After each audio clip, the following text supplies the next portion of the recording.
l-Spiritu Santu. Grazie lilkom Muslim minn Alla missirna u Sidna Ġesu Kristu.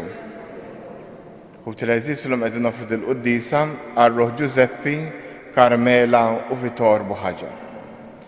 U l-lum il-Knisja qed tagħmel it-tifkira ta' Santa Agata Verġini u Martri. U biex nitħejju tajjeb għal dan misteru li issa qegħdin niċċelebraw, ejjew nitolbu maħfra l-mulej għal dawk id-drabi li fihom inqasni.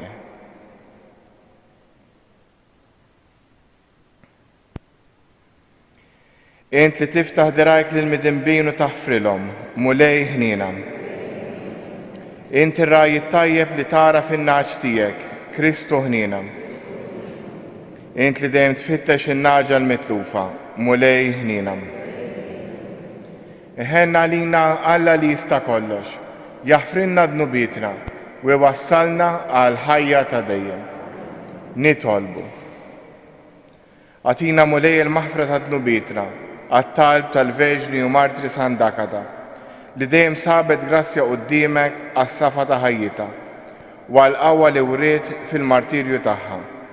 Bibnek Ġesu Kristu Sidna li hu Alla, u miegħek jgħix wisaltan flimkien mal-Ispiritu Santu għal dejjem ta' dejjem.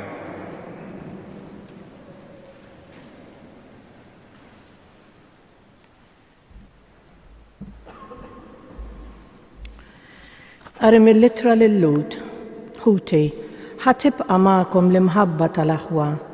Tinsewx tilqgħu lill-barranin minħabba fek xi wħud laqgħu l-anġli bla ma kienu jafu. Ftakru f'dawk li huma fil-ħabs daqs li kieku kontu fil-ħabs magħhom.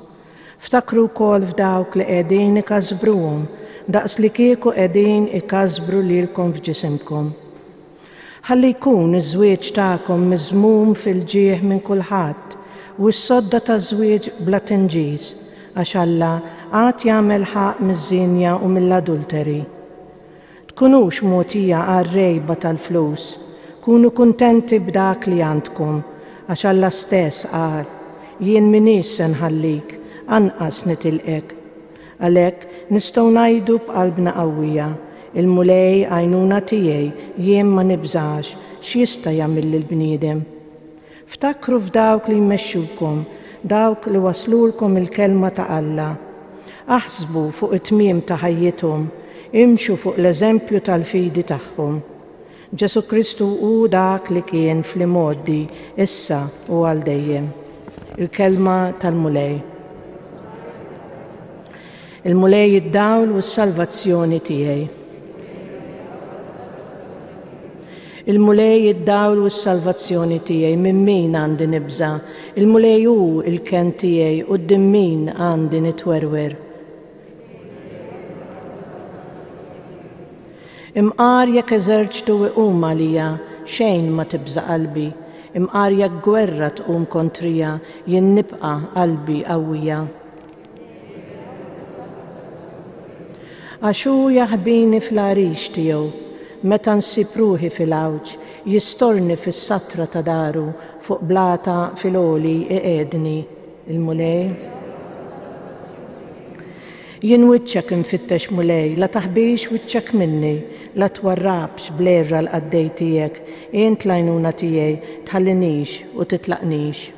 Il-mulej daw s-salvazzjoni tiegħi. Alleluja, alleluja. Ħinja dawk li jisimgħu il-kelma b'qalb tajba u sinċira u jagħmlu l-frott billi iżommu sħiħ. Alleluja.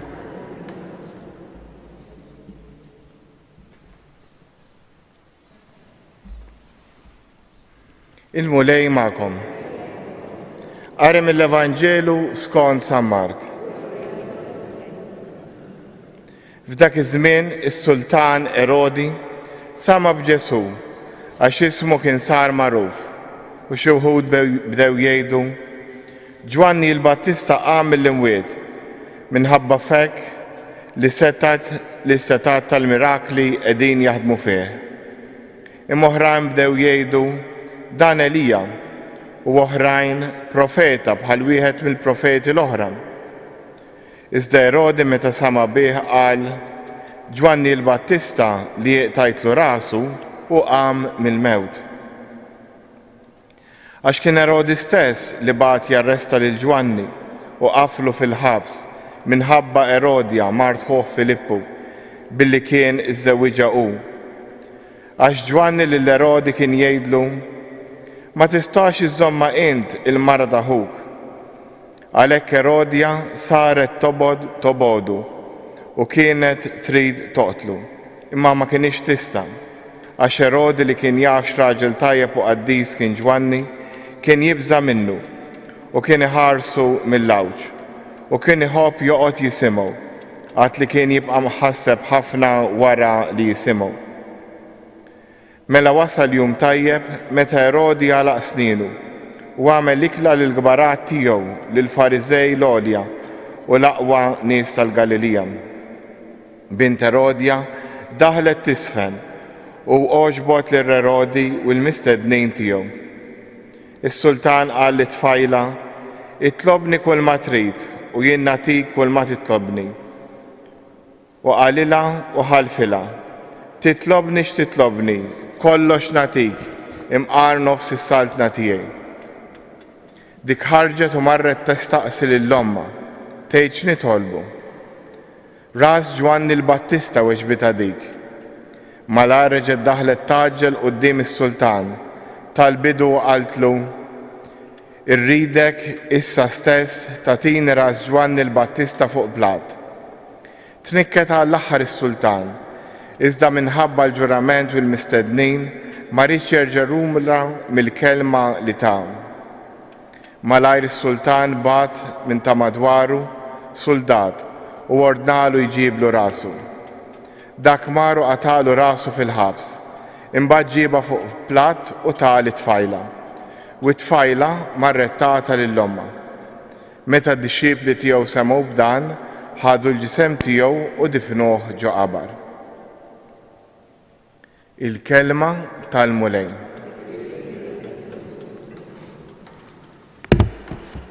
Ħan nirriflettu ftit fuq din l-istorja, fuq dawn il-karattri, għax minnhom nistgħu nitgħallmu ħafna aħna wkoll. Għandna l-Erodi, għandna l-Erodja u speċjali u għandna wkoll lil Ġwanni. Ħanibdew minn Erodi. X'ġralu Erodi f'dan l-episodju? Qed jagħmel festa, hemm ħafna gbarat, hemm ix-xorb ukoll, u waqt din il-festa it-tifla tal-girlfriend tiegħu nistgħu ngħidu ħarġet tisfen fin-nofs u għoġbitu ħafna. U x'inkien f'dak il-ferħ, f'dik id-daqdija, forsi anke nofsu xurban għamel weda ta' kelma lil dejn it-tfajla li titolbu x'titolbu ser jagħtijula. U għandna kelma wkoll esaġerata anke nofs is-saltna tiegħi. Din it-tifla mbagħad marret tieħu l-parir wara li għamel din il-weda. U l-parir ħaditu mhux minn l-aktar persuna awtentika, imma minn persuna li kellha interessi oħrajn. Forsi kieku marret għand xi ħadd ieħor, din it-tfajla kien jgħidilha u jgħidlu jibgħatek l-aħjar università law bħalissa. Jew jgħidlu jibnilek dar, forsi l-qudiem tiżżewweġ u jkollok it-tfal u sserraħ moħħok mill-futur tiegħek. Jew jgħidlu jibgħatek vjaġġ iddur id-dinja, dakinhar kienet xi ħaġa unika u titgħallem minn ħafna kulturi. Però din it-tfajla marret tieħu parir mingħand omma u omma kellha interessi oħrajn. Dillhom ridet toqgħod kalma, ridet hi l-poter u billi dan il-boyfriend tagħha Erodi kien qiegħed xi kultant joqgħod jisma' u jitħasseb minn dak li jgħid Ġwanni. Biex tiddominah Erodja x'għamlet? Pruvat taqta' s-sors li kien qed iġib lil Erodi f'postu, dan Ġwanni l-Battista. U qaltilha għidlu jġib ras Ġwanni fi plat. Dan li qed jgħid il-verità li kien il-profeta. U Erodi aġixxa. Għaliex aġixxa Erodi? Forsi ma rridx, hekk jagħtina indikazzjoni l-Vanġelu, però biex ma jaqax lura mill-kelma tiegħu, is-supervja. Xi kultant aħna wkoll ngħidu kelma, jkollna idea u minħabba s-supervja jew minħabba l-poter ma nerġgħux lura minnha. Alla volja nkunu nafu li qegħdin niżbaljaw. U dan mexxa u ta' ordni biex dak li xtaqet din it-tifla fl-aħħar mill-aħħar dak li xtaqet omma isir. U bi spiċċat it-tifla. Erodi spiċċa mdejjaq. Min jaf x'għamel wara mbagħad ma' din li kellu miegħu. It-tfajla spiċċat b'xejn, forsi bi ftit demm jdejja, għax ir-ras ta' Ġwanni tagħta lill-omma fejn setet ħadet ħafna affarijiet li setgħu bidlu ħajjita u l-profeta ġie ħalqu magħluq. Għalhekk jew nitolbu l-mulejjena llum f'din l-istorja naraw ħafna nies li jiddeċidew affarijiet jew għax igwidati ħażin jew għax kellhom motivi ħżiena. Ejjew nitolbu l-mulejn narfu dejjem aktar il-motivi li jmexxuna fil-ħajja tagħna. Għax bħalma għamlet din it-tfajla jistgħu nkunu aħna l-ġenituri li nagħtu pariri ħżiena lill-ulied. Bħal Erodi nistgħu iwedu affarijiet jew nagħmlu affarijiet kontra l-qalb tagħna minħabba l-kompromessi tagħna. Bħal omm Erodja nistgħu wkoll nagħtu pariri ħżiena l-oħrajn meta mhux immotivati mill-verità. Jew nitolbu fiskiet illum nħarsu ftit lejn il-mera u naraw jekk dawn l-affarijiet li ġraw f'din l-istorja għandhomx ukoll elementi minnhom fil-ħajja tagħna. Fiskiet nitolbu fuq dan.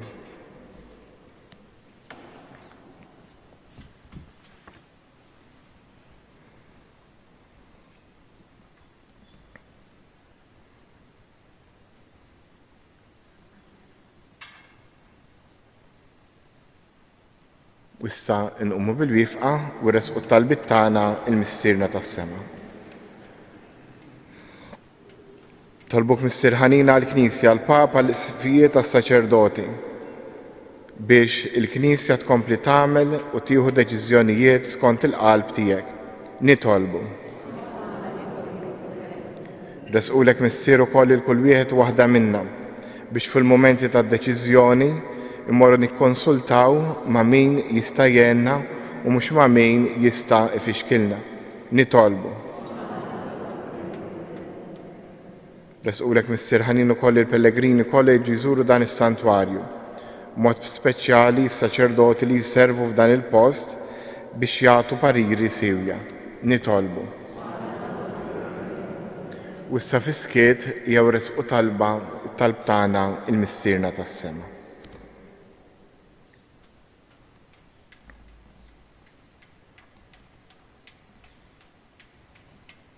Nitolbu dan kollu bi Kristu Sidna.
Tolbuti bis-sagrifiċċju tiegħu tagħkom ikun jogħġob l-Alla l-Missier li jista' kollox.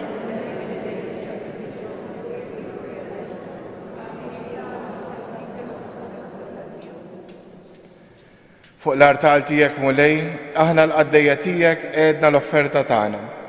Fiħnina tiegħek il-qaħħom u għamilhom is-sagrament tal-fidwa tagħna. Bi Kristu Sidna il-mulej magħkom. Nerfgħu qlubna l fuq. Niżuħħajr lill-mulej Alla tagħna. Sewwa u xieraq tas-sew mulej missier qaddis Alla ta' dejjem u l-tista' kollox, tajjeb u taġġid tas-salvazzjoni tagħna, li dejjem u kullimkien irrodulek ħajr. Lilek tfaħħar il-ġemma tal-qaddisin fis-sema u l-ġieħ li intatihom fil-merti tagħhom u ġieħ moti lill-istess doni tiegħek. Intallimna bl-eżempji ta' ħajjithom u tieqaf magħna bil-għajnuna tat-talb tagħhom. U aħna mdawrin minn sħaba kbira ta' xhieda b'qalbna qawwija niġru t-triq li għandna qudiemna biex niksbu magħhom il-kuruna tas-seb minsuġa minn ward li qatt ma jitbiel bi Kristu Sidna. Għalhekk mal-anġli u mal-arkanġli u mal-ġemgħa kottrana tal-qaddisin intennu l-innu tat-tifħir tiegħek u ngħidu bla għeda. Qaddis Mrijalla tal-eżerċiti, is-smewiet u l-art mimlija bil-glorja tiegħek. Osanna fl-ola ta' smewiet, imbierek minn ġej f'isem il-mulej, osanna fl-ola ta' smewiet. Qaddis tas-sew int mulej, inti lajn ta' kull qdusija. Qaddes għalhekk nitolbu dal-offerti bil-barka tal-Ispirtu tiegħek biex isiru għalina il-ġisem u d-dem ta' Sidna Ġesu Kristu. Li meta kien se jingħata biex mirraj ħebati, ħal ħobs radd il-ħajr, qasam tal id-dixxipli tiegħu u qal: ħudu u kulu l-kol minn dan, għax dan huwa ġismi li jingħata għalikom.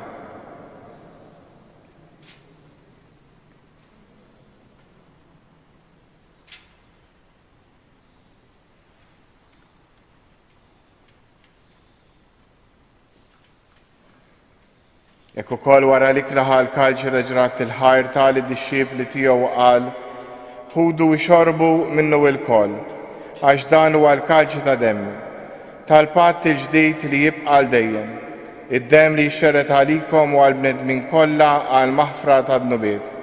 Għamlu dan b'tifkira tiegħi.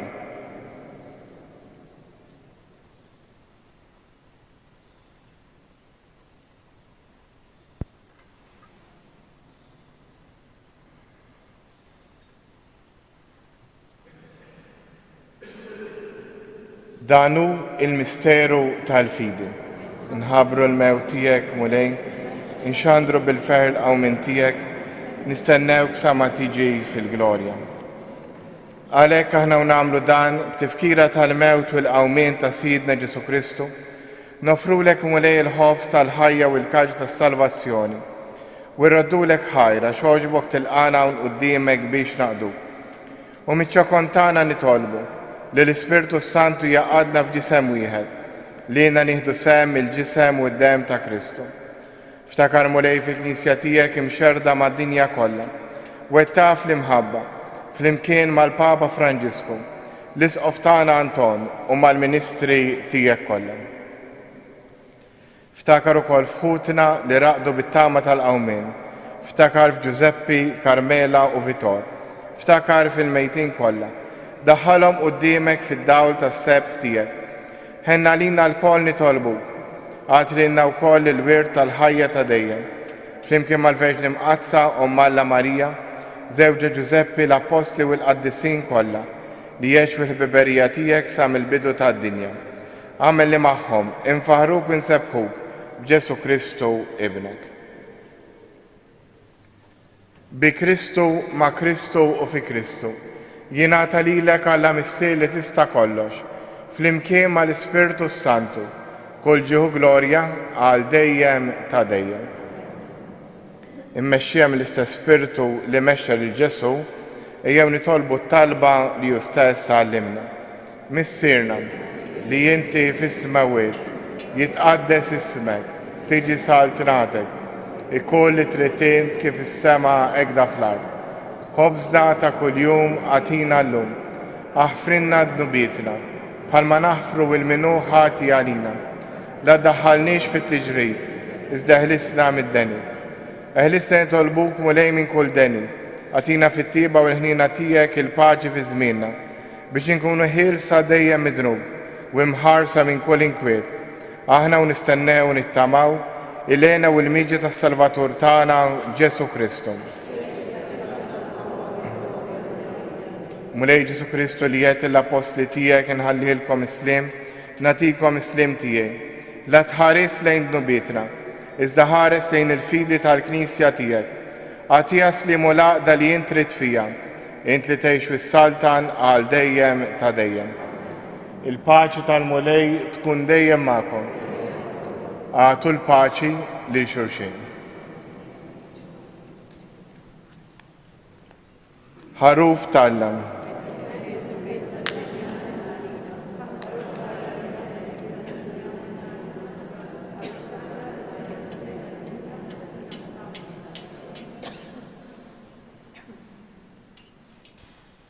Danu il-ħaruf tal-lam.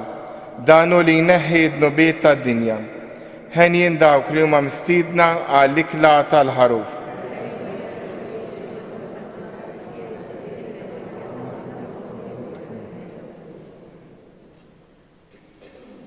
Il-ġisem ta' Kristu.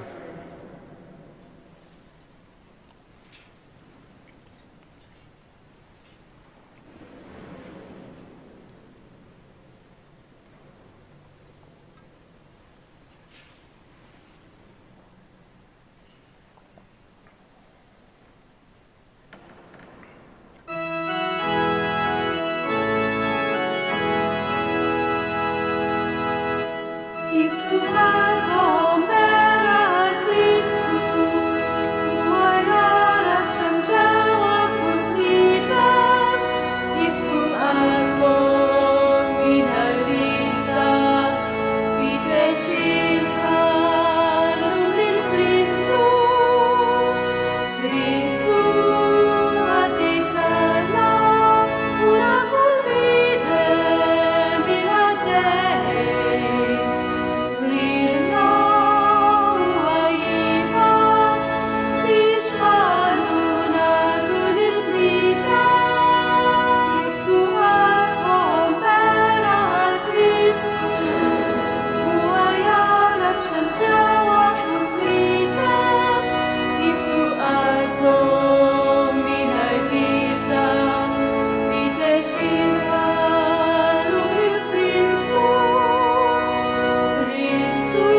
Nitolbu.